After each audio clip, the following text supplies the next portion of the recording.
Yo, what's up mga ka-PCX? Kaya ba namang problema din sa headlight ng PCX 160 road sync nyo? Kasi sobrang taas na eh. Na-adjust naman pala ito. Oh. Kasi minsan pag yung nabiyahe ako ng gabi, yung makakasalubong ko lagi akong pinaplasheran. Yeah. So, nilalabanan ko rin sila ng flasher. So, para makita nila na mataas talaga yung set ng ilaw ng PCX natin o ng PCX ko. So, ayun, upon reading the manual instructions kasama niyang ng PCX, yung booklet, so pwede mo pala siyang i-adjust. Kailangan nyo lang ay isang 10mm na open wrench. 10mm. So, makikita nyo tong adjustment ng ilaw sa PCX 160 sa ilalim. Pwede nyo siyang kapain dito. Pwede siyang kapain dyan. Madali siyang kapain. So, pag in-adjust nyo yan, makikita nyo. Oops.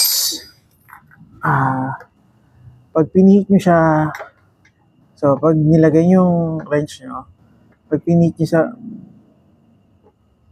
pababa, pag nandito ka sa left side, tataas siya. So, pababa, ibig sabihin counterclockwise. Pag nandito ka sa left side ng PCX mo. So, sabihin tataas yung orientation ng ilaw mo. So, kailangan pihitin mo siya pataas, pahila.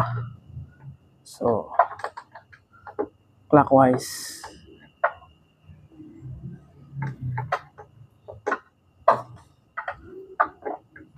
Para makuha mo yung tamang taas na gusto mo. Yan natin nyo. Medyo bumababa siya. Oops.